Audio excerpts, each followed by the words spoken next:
Okay, this one. The Beekeeper, Jason Statham's Newey was fucking amazing, basically.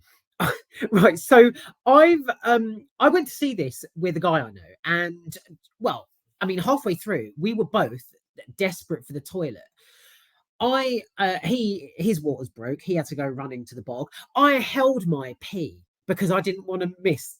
Sorry for being a bit blasé. I didn't want to miss a single second of this. It was that entertaining. Equally, on the way back, we were walking home and we were both just chat about the sort of colours and saturation, the comedy and the tragedy, the slick kick-ass fight scenes. Jason Statham's absolute inability to do an American accent, the female fight scenes, the supporting cast, every element of this was just spectacular. I'd seen the posters for the Beekeeper on the side of buses recently, and I just assumed it was just some gritty, tedious punch 'em up production, lapped up by bullish dudes all over. I mean, how wrong was I? And how incredibly refreshing the Beekeeper is. It's a Sky production, so it's I think it was either on telly, like a Sky original, and then hit cinemas, or vice versa. Not sure, don't care at this stage. I will start by basically by talking about Jason Statham's okay, so basically I've gone, oh god, see, I'm so enthusiastic. I've got the snuffles again. So basically, like, when he's introduced, his character, Adam, is it Adam Clay? His name is. He's living on this sort of remote farm. He lives in a sort of converted barn that's owned by this old lady who lives in the house, sort of up the lawn, up the field, and Jason, he walks on, and he sort of he oh god, he basically she starts like telling him how precious he is to her, because their relationship is quite sweet. So it's she asks him like how he's doing, and he comes out and he goes, you know what, no one's ever looked after me before. It's just what can I say? It was just, he just can't do an American accent, can he? And halfway through the film, it escalates because he just turns up outside this building with these like fucking huge canisters of petrol, and he's like, I'm gonna burn this to the fucking ground. Also, and it's like, just this is nuts, because I've just been talking about Jodie Comer's slipping between Scouse and standard British for In the End We Start From. But Jason, fuck me. Well, he's just like, he can't do it, and it's like, I'm not taking the piss directly out of him. I'm not mocking him. I just find it just really funny. Right, so let me just park that for a sec. Other than that, the Beekeeper is one of those movies where I was just entertained non-stop. To say it's high octane would be a absolute fucking understatement. It's adrenaline fueled. It's constant pumping. You've got bodies flying left, right, and centre. Adam in the middle of it, who just he's just completely subdued. He just doesn't give a shit. And the thing that makes it absolutely sublime is how his personality. It's so laid back. So he walks into one building and he destroys this guy, basically, this young chap in front of him, with a like flick of his wrist, and it's just excellent. It's entertaining, it's dodgy, it's dangerous, spectacular. I mean, I was mainly sort of laughing out loud during the fight scenes because they're so like the characters, they're just ridiculous, inflicting these injuries upon themselves. And as they're doing it, there's actually some really good, like funny one-liners. So the dialogue, as well as the fight scenes, the characters, the comedy, the tragedy, it honestly it snowballs into just pure brilliance. This film, it's great. So yeah, the dialogue as they're all like beating the shit out of it or killing each other is great. Now nobody, as I just mentioned, that wasn't just like a passing sort of word or a comment. Nobody, starring Bob Odenkirk back in 2020. My God, I I absolutely loved it. So I remember sitting in the cinema. It was so raucous. I was howling with laughter. If you haven't seen Nobody, you must, basically. End of. Now this is just as slick as that. It's like John Wick on steroids, kind of. Is John Wick better? No, I don't think it is. Make your own minds up. I don't know, but it's similar. Um, And yeah, it's basically the beekeeper follows a single man on the juiciest journey of revenge when the woman who he lives with is she's fucked over by a corrupt money making or money rinsing organization. So it's basically what happens. The concept is she's on the phone to who she thinks is like a guy in a call center helping to fix her PC or her laptop, whatever she's on. And she's not. The guy she's called has like loads of people around him.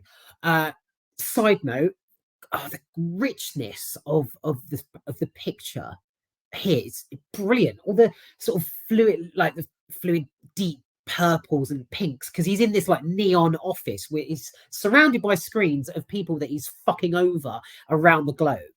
And yeah, the visuals during this is excellent.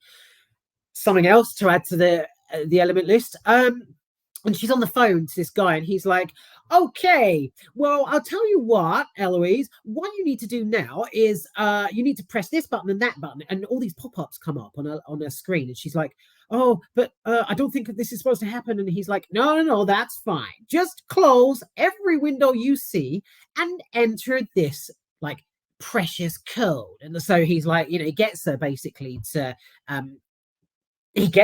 drain her bank account, her life savings. It's horrible. And this subsequently leads to her basically, it's like a suicide scene. So it's actually really, this film incorporates a lot of hilarity, but on the same level, the drama and the emotion, like a couple of sad scenes, it balances it all perfectly. So yeah, this guy has like screwed her over and just rinsed everything in her bank account. And it's that sort of that feeling of dread when she looks at the screen and it's like $4.5 million now just has like 0.000 or something. And it's tragic, it's harrowing, it really is. So that leads to the introduction of her daughter, Agent Veronica Parker, played by Emmy Raver Lampman, who I recognised instantly from the Umbrella Academy. I'm getting so enthusiastic now. Fucking hell, I'm starting to stutter. Yeah, so yeah, she comes into it and she helps Adam a little bit because she's mainly sort of, she's a woman of the law. She's a cop. So she's like, I really don't agree with this. Just go for it, mate. That kind of thing. Yeah. So the old lady whose barn he lives in is screwed over, and there's she basically ends her own life. He is mortified because she's looked after him, and that is the spark that sends Adam off on this whole absolute rampage. So the what was I going to say? The choreography, yeah, right. So so some fight scenes I'm going to try and incorporate drinking water into this as casually as possible. Hang on a sec. Because I'm dry as a non's choff. Right, the choreography. Some, if not all, of the fight scenes are epic. I was utterly mesmerized by Jason Statham's like characters unrelenting, just unstoppable acts of revenge. I mean, it's not a force of nature. He's fucking nature itself. He's like a tornado, honestly. One or two sort of brawls roll for sort of what feels like a few minutes, slightly tedious, to the point of passing absolute ridiculousness. But otherwise, I was left almost like fucking breathless by such adrenaline fueled, like pumping action. It's just like bang, bang, sort of. That was a bit of a shit example, wasn't it? Bang, bang. It's like bang, jump, slide, bang, bang, pow, pow, slide, bang, jump, pow, pow, like that kind of thing. So it's like, I don't know how to describe it. It's excellent. Okay, so whether a stunt double was pulled in at whether a stunt double was pulled in at like various points or not, I don't know. But the Adam Clay's absolute rampage, it had me hooked. And the choreography is to be applauded. It will certainly keep fans of martial arts and the John Wick films well fed. Basically, if you like a beat 'em up, oh, you need to watch it up.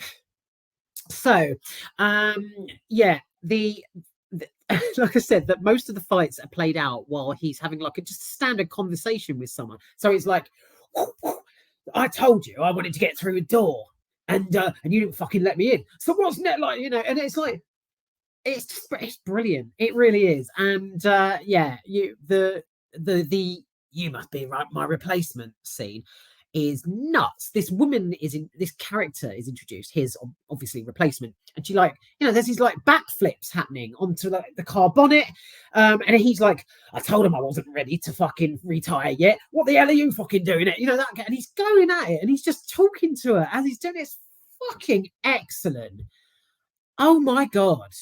That subsequently results in a car explosion where the screen just fills with flames.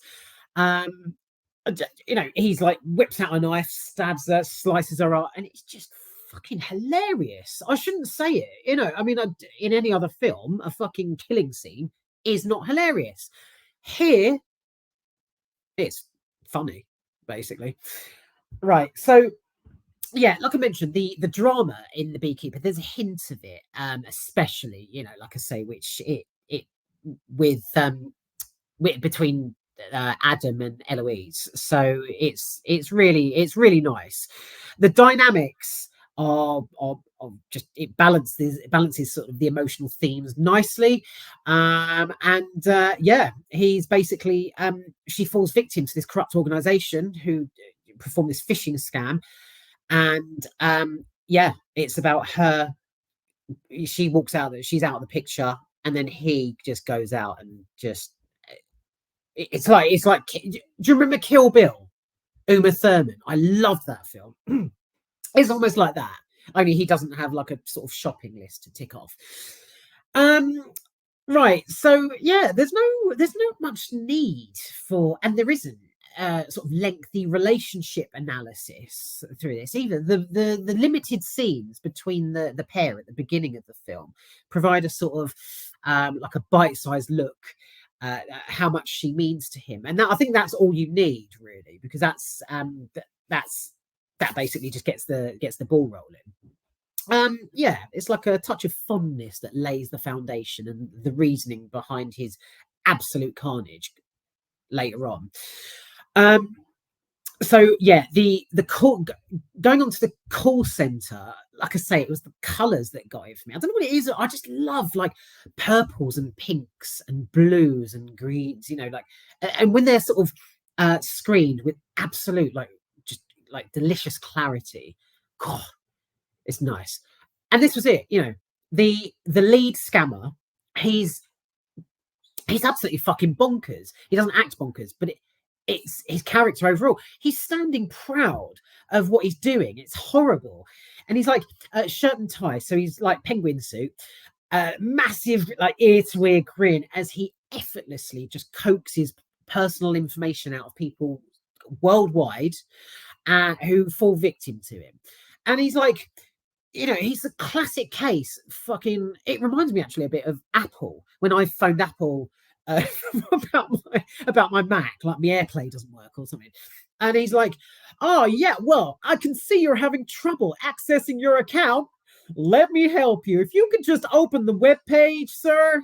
Open this web page. I'm about to give you." I'm doing that because it's I think he's got an earpiece in or something. I don't know. Slightly confusing because I think he's also holding a microphone. Anyway, he's like, "If you can open this page, I'm about to give you, once it loads, if you could enter this code, brilliant. Now, a pop-up will shortly appear. That is completely normal, Mr. Smith. Completely normal. It's just the extra layer of protection." And he's just, he's a conniving little bastard. It's brilliant. And he had me captivated. Not just Jason Statham's character. This guy was like, this is one of those films where they're not a supporting cast. They're all as strong as each other. So you've got the police officer, who she brings in a lot of comedy. Adam, not going to say anymore. The guy in the call center, the lady Adam lives with, the people, the people he tears through, the sort of the fellow assassins, that kind of thing. They're all just brilliant, and they each bring a separate sort of like a separate precious quality. It's great.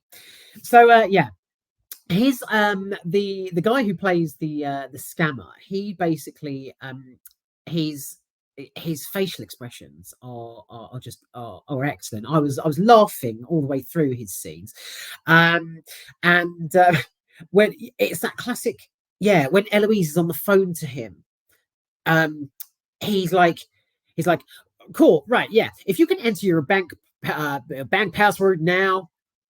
I've got her. And he's just like laughing to his colleagues. It's nuts. So she's like reluctant to even give this information out, but he's just like, yeah. I've got a fucking bank detail. Okay, yeah, no, that's great. And he just like he's brilliant. The actor, he's sort of like how he switches it on and off. It's nothing short of Oscar worthy, I guess. Now, yeah, because that's another thing. He sounds like, so when he's sort of when the scammer, the lead phishing scammer, he sort of sounds sad at one point. I think he's talking about like, "Oh, I'm so sorry. That's such a shame." And he's like, "Oh my God," it's sort of like, yeah, it's like purgy sort of grinning. That's ear to ear. And he's like, "I'm so sorry to hear that. I really am. I do hope you're doing fine today." Like, oh God, excellent, excellent stuff. So yeah, you've got Felicia Rashad who plays Eloise, brilliant. Jason Statham, who's the fishing guy? The fishing, as in fishing scammer, not fishy, on a dishy. I think it's David. Is it David Wicks? The actor, I have to give him a shout out. Josh Hutcherson comes back. He's fresh from Five Nights at Freddy's. Josh Hutcherson plays the perfect sort of presidential son. He's spoiled. He's a complete fucking idiot, basically, and he's so rich that it warps his mind, and he treads on like dangerous ground. His mum, played by Gemma Redgrave, whose introduction just lent it, just like I say, the brilliant elements, they just snowball. Her introduction as the president of the USA was delicious. It really was, because when she's walking down, right, skip forward if you don't want to hear any of this. Spoiler, possibly. don't know, don't care. Right, when she's introduced as the president of the USA, she sort of, it's like one of those things where there's a build up of nobody knows like who the president actually is, and then once Gemma walks on, I was in my element. There were reactions from, specifically remember in the auditorium there were reactions from various other viewers. There were a couple of blokes down the front who were lapping it up. The guy I went to see it with loved it. I think, yeah, he made it to the toilet, I think, halfway through. And yeah, it would have been ironic. It would have been like the end we fucking start from. So yeah, there, you know, people were reacting, the audience were loving this, and when she walks on, the President Danforth, it was just absolute gold. It really was.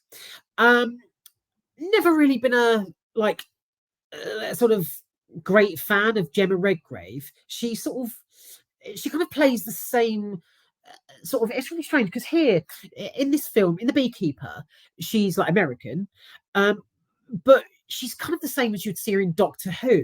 She's been in quite a lot of episodes of Doctor Who on BBC, and she's like, oh, but Doctor, you have to help us. What if the guns don't work on the ship? How are you going to stop the Daleks, Doctor? I need to know. Well, in this, she's like, well, very nice to meet you. Yeah, very nice. Yeah, I have to apologize for my son. I have to apologize. He never meant to do any of this. And so she's exactly the same, only with a different accent. In fact, she's a little bit like an American Margaret Thatcher. She's like, very nice to meet you. Very nice. I'm so sorry what happened with the schools, but I promise you, this lady is not for turning. You know, she's like, yeah, a Yankee Mags. So yeah, although she does, so she, you know, she sort of supports the cast and makes an impact. Yeah, Gemma Redgrave is basically well, her character from Doctor Who. Yeah, so I'm not going to elaborate or describe any more. You'll just have to find out for yourselves whether Adam's pursuit of delicious revenge actually turns out well, has the desired result he wants. But yeah, and again, the accent thing. So yeah, Gemma Redgrave, Jason Statham, he's like, oh yeah, I need to get into this building because God, how did you, Jason Statham? How do I get into this building? I need to get into this building because I'm going to blow it up and you're never going to see them again. Yeah, that's right. It's like, oh God, oh my God, I love you, Jason. How much you can't keep up an American accent. I love it. Is that part of Jason Statham's appeal? Is he notorious for that? Like the fact that he just breaks out. I'm not trying to cause offense, but is that why people like him? Because he can't. It's just Jason Statham in everything he does. Do you know what I mean? Like, God, even that doesn't sound like him. But yeah, he's really, he's got one of those real distinguished voices, and he's so unique. But yeah, so whether it's Jason Statham's capability of doing an American accent, or Gemma Redgrave sounding like an American Margaret Thatcher, Josh Hutcherson's little shit character, or the spectacular scammer, the scammer guy in his like neon office, the set, the set and the lighting, even including the colors, the dialogue and the script, the acting, the slick fight scenes, the comedy, the tragedy, the people, every single member of cast. The Beekeeper was honey, absolute divine, glossy honey, sweet as you like. I went, like I say, I went along after seeing various bits like clips and posts and stuff, thinking nothing of it, and I came out being that little bit more of a fan of Jason Statham. Seriously, oh wow, wowee. I'm not even gonna sort of recommend it. You've got no choice, I'm afraid. You have to watch The Beekeeper if you get a chance. End of. Right. So that's it. I need to get on to the next one. If I gave it out of 10, yeah, the Beekeeper is 20 out of 10.